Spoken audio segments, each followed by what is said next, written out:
大家好，而家開始咧，我哋講一講用五行嚟睇你哋嘅運程。咁啊，之前咧我哋介紹咗咧60甲子啦。咁啊，60甲子咧其實係一個日期嘅標示啦嚇，唔淨止日時間嚇，用要係方位啊嚇。咁所以咧喺你出生咧，每個人出生裏邊咧就有時間啦嚇，咁啊年月日時啦嚇。咁我哋分別咧年有年一柱啦嚇。天干地支啊、月啊、日啊、時啊咁都有嘅。咁你記得咧，你係揾翻嚇用個萬年曆啊，或者用你嘅 Apps 咧都可以揾到啊。你自己日嗰個天干啊，出世嗰日個天干係屬乜嘢啊？金木水火土。咁咧好似而家我哋講緊丙午年啦嚇，丙午年啦嚇，丙如果係天干嚟講咧就屬火啊，係咁樣啦。咁如果你記得係日啊嚇，就唔係年啊。咁一般我哋講流年運程用年嚟講啦嚇。咁而家我哋用五行論運程咧，就用嗰個日干嚟講嘅嚇。咁當然啦，我哋對呢個運程咧，咁就本身咧命格就好多種嘅嚇。咁而家我哋呢個咧就只係抽一種嚟講嚇。咁當一個平衡嘅八字去講。咁所以咧就有陣時咧，你覺得呢個唔係好準喎，咁唔緊要嘅嚇，你當一個參考。亦都我介紹一下我哋呢個咁嘅所謂五行嗰個運程個論命方法，其實咧不嬲都係講係平衡平衡。好啦，咁就睇翻啦，我哋開始講咧就用你嗰個日干嚟講先嚇，日干嚟講先。你查一睇你本身出世個日干，如果係你屬呢個甲同月嘅譬如話你甲子日啦或者你甲申日啦。或者呢個甲寅日啦，咁諸如此類咧，都係屬甲月都係月可能係月卯或者月巳諸如此類啦反正咧有幾個咁，但係問題咧，我哋個地支咧先唔講先，我哋就論你嗰個天干個天干咧就係你哋嗰個本身個命格嗰個五行啦好啦，咁我首先通常我哋都係甲月開始啦甲月丙丁戊己咁講甲月先。咁甲月咧就係屬木啦咁我哋用個木嗰個五行去講。咁好啦，咁講咗你嗰個日干係乜嘢之後咧，咁我哋要留意下咧，你幾時出世？所謂叫幾時出世咧，就講嗰個季節啦講個所謂叫月令。咁我哋比較難啲每個月講啦，咁所以咧用個季節嚟講用個季節嚟講。咁季節咧譬如話你喺2月、3月、4月出世嘅咁即係呢個就係寅月啦寅卯辰，咁我哋係春天啦春天。好啦，咁你諗一諗咯假如我係屬甲或者月係屬木嘅個天干，好似之前我講話60甲子，其實咧呢個地支係一個軌跡其實呢個月份咧其實即係一個軌跡嘅月份。咁你個天干咧係啲星假設咧你係屬木嘅，你坐翻喺個月份裏邊咧嗰個12個地支裏邊咧係屬木嘅咁即係話你本身咧就好旺咯坐翻個旺嘅位。咁所以咧呢個木嘅旺嘅位咧，咁你要對應啦。頭先我講嘅咧，我哋論八字而家呢個咧其中一個格局咧要平衡咁所以咧木咁旺嘅話，宜咩咧？就宜泄啦因為你太旺又唔係咁好嘅咁你再生旺翻啲，等於你自己嘅身體下下咧就好精力旺盛，但係都要發泄噶嘛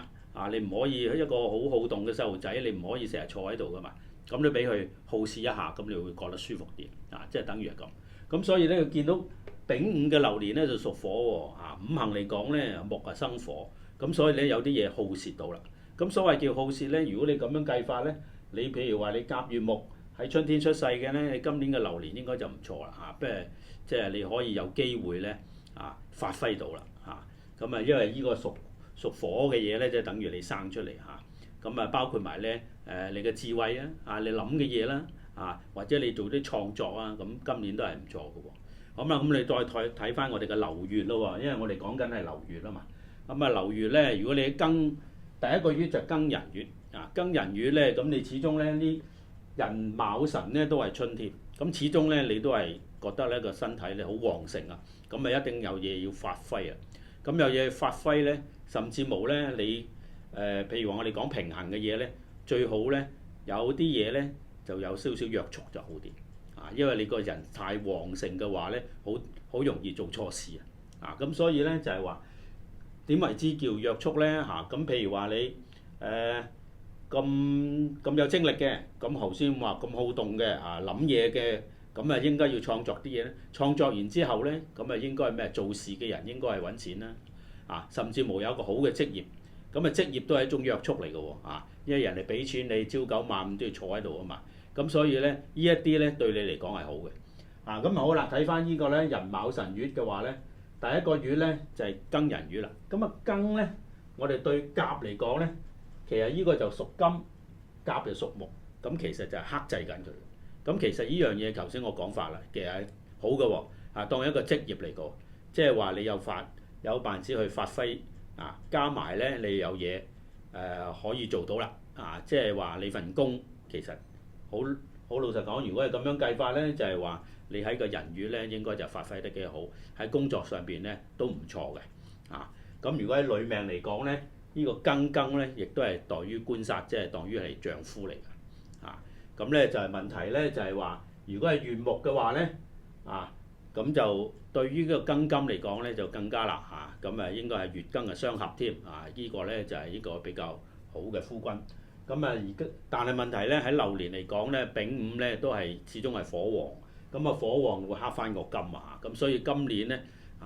尤其是係甲木對應呢個5年係桃花嚟嘅其實咧你即係配偶或者你揾男朋友女朋友咧都係比較好嘅一個年份。咁但係問題咧喺嗰個月嗰度咧，始終喺個年嗰度咧始終係火嘅年咧，就會克翻你嗰啲夫君啦咁所以咧你又即係做女性嘅嘢，就唔好表現得太多啦唔好話咁多事啦可以就一就你個男朋友咧都好啲如果唔係咧，頭呢2個月咧小心咧個男朋友咧會走咗都唔定咁所以就要留意下啦。喺工作方面嘅咧，亦都係留意啦因為你本身太旺盛啦，夠唔夠嘢做依個係一個問題啦。有機會咧可能同人搶嘢做都唔定嘅咁呢個係你喺你個春季裏邊嘅運程。咁加埋咧仲有後邊嗰個月，後邊嗰個月咧就係辰月啦，即係4月㗎啦。咁4月開始咧，你見到咧呢個咧辰土咧就屬土，咁你本身咧就係屬木。咁一般咧我哋所謂我克者為財，我克者為財嘅話咧傳統嘅思想咧男命咧女人都係妻財，即係女朋友或者太太都係講呢個妻財嘅。咁所以會男命去到呢個壬辰咧，有機會咧姻緣到咁最緊要你睇下把唔把握得到啦把唔把握到啦。咁另外咧就係壬咧就屬水你睇翻個天干呢個壬係屬水，屬水嘅話咧就會生翻呢2個屬木嘅，即係你自己咁會係啲咩咧我就話丙午年咧你精力好充沛啦，好想做嘢啦，但係去到呢個壬辰月咧就會爛翻落嚟少少咁平衡啦。咁當然仲有其他嘅資料你要睇啦或者咧喺嗰度咧你會嗰個思潮個諗嘢咧就會實際啲，亦都可以咁講或者唔係話冇嘅咁問題咧就係話你可能之前衝得勁去到呢個月嘅話咧，你就會即係落實少少啦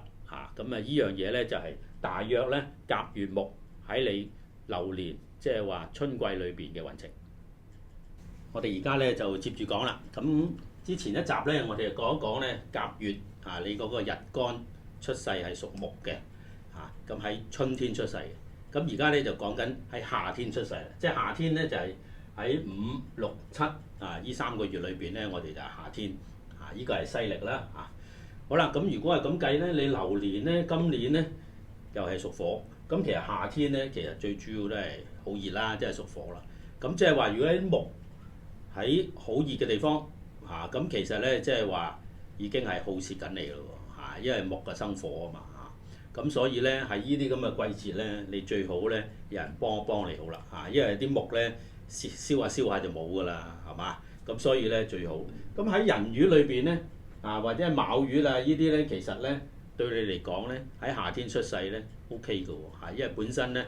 即係你流年火咁旺，你本身就夏天出世，咁總係要人幫咁所以咧可能咧喺前邊呢幾個月咧，可能有一啲朋友可能會幫一幫你嚇。咁頭一兩個月咧庚金、辛金都係代表你啲做嘢嘅職業做嘢嘅職業。咁但係問題咧，你係受火蝕得太多嘅話咧，你對於嗰個職業嚟講咧就未必把握得好㗎。咁所以咧你留意下啦咁最好咧喺工作上邊，如果係壓力太大嘅話咧，你適當咧就揾一啲同輩幫下手咁呢一個咧可能幫到你。好啦，咁最後到呢個壬辰月咧壬辰月就呢個水就出咗嚟啦。水係咩咧？水就生翻你個木咁咧亦都可以咧即係話咁雙生啦係嘛？水生木，木喺個流年或者你而家出世嗰個月其實就係耗蝕緊你嘅。咁所以咧呢個壬呢個水係幫到你㗎咁壬係當係咧公司又得嘅喎，因為幫你嘅可能係你嘅上司啦，可能係你嘅屋企人啦、祖輩啦父母呢啲咁嘅嘢。咁留意下咁反正咧你喺春天係需要人幫我幫手嘅。而家講到咧我係秋天出世秋天就係8、9、10呢3個月呢個係犀利嘅好啦，咁你屬木嘅人喺秋天，其實秋天咧我哋五行咧就屬金屬金。咁即係話咧金就會克木。咁如果你喺秋天出世係屬木嘅人嘅話咧，就一般咧就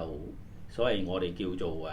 弱啲身弱啲。因為點解咧？你下邊因為屬木嘅你要咩咧？一係就喺個環境裏邊春天出世咁就屬木啦，咁你精力好旺盛啦咁另外一個咧可能係水啦，水會生木啦咁另外嗰兩個咧，一個火蝕你啦另外金咧就會克你啦。咁所以咧喺依秋天出世嘅，可能你身體會比較弱啲都唔定㗎呢個可能細路仔嗰陣時會唔會病痛會多啲呢個可能咁要睇翻其他你仲有年月日時其他啲資料。好啦，咁要對應如果喺呢個流年嚟講咧火嘅流年，火嘅流年咧火就會克翻個金㗎喎。咁如果對應嚟講咧，如果我哋論命都有身旺身弱嘅。如果你嘅真係身弱嘅話咧，你本身咧已經喺秋天出世啦即係話水可能又唔夠啦又冇朋輩幫到你手咁但係問題咧喺個流年裏邊咧又泄耗緊你喎，可能一啲壓力加埋一啲咧你諗嘅嘢互相喺度，即係你諗啲橋嘛又唔係好得因為你本身有人攰啦咁諸如此類，咁可能又唔得咁然後咧兩樣嘢喺度交接咧就比較辛苦啲喺呢個流年裏邊咧可能有啲壓力多咗啲好啦，咁睇翻個月份啦喎，但係月份嚟講咧又係去翻呢個木嘅月份啦，因為春天啊嘛。咁如果對翻春天嚟講嘅話咧，咁即係話你本身又好翻啲啦好翻啲咯喎咁可能係庚辛呢啲又代表職業啦或者係代表如果女命咧代表男朋友啦咁喺呢段咁嘅時間嚟講咧你反而咧就同個男朋友女朋友嗰個即係女仔對應男仔嚟講咧又會即係平時你比人鵪鶉啲㗎咁即係喺個男朋友面前，但係呢2個月嘅話咧，你個身會旺咗啲啦你可能講嘅嘢咧或者對應翻呢個流年咧你就可以咧即係所謂叫制到佢啦即係你控制到佢啦咁嘅意思好啦，咁然後喺壬辰月咧壬辰月咧呢個辰就出嚟屬水啦屬水咧就會幫翻你多啲咁你有頭先我講過啦你喺秋天出世嘅你需要人幫下手嘅咁呢個壬咧就係屬水咁可以咧有祖輩或者你公司裏邊所謂一般好籠統有貴人幫都唔定㗎又講甲月屬木嘅日干咁對應翻咧喺冬天出世啦冬天出世咧喺11、12、1月咁呢幾個月份咧其實即係話相對凍啊嘛咁相對凍嘅話咧，我哋就如果呢個季節嚟講咧，我哋係屬水嘅咁好喺甲月咧就屬木，咁本來咧水生木㗎，咁應該就好啲嘅。但係始終咧呢個季節嚟講咧，都係比較所謂寒凍啲咁對於嗰啲樹木嘅生長冇咁好噶嘛，係嘛？咁啊一般咧春天水多嘅時候亦都個氣候要好先得㗎。咁但係問題咧，純粹凍咧，其實需要咩咧？需要啲火暖翻佢嘅。咁所以咧喺流年嚟講咧，今年咧就係丙午年啦，咁應該咧火暖咯喎，下邊就有水，上邊又有太陽曬，咁對於呢個甲乙木生長嘅話咧，其實係好嘅，咁所以咧對應呢個流年似乎都唔錯㗎。咁加埋咧，你呢幾個月咧都係春天，咁所以咧呢個幾個月係春天嚟講咧，有人即係所以大家都係屬木啦，咁所以有朋友嘅幫手啦，或者工作上邊咧就做得比較稱心啲啦，咁克制翻所謂你嘅壓力管束住你嘅，包括埋你嘅工作啦，女命睇翻丈夫又係呢啲所謂叫克制你嘅嘢，就係呢個庚辛金咁嘅意思咧。咁喺呢2個月裏邊應該就唔錯喎，即係平衡到啦，所謂叫平衡到，加埋個年同個月，咁最尾咧就係壬辰，咁始終壬辰咧就始終呢個水咧就都係透咗上嚟，都係透咗上嚟。咁呢個水火相沖嘅話咧，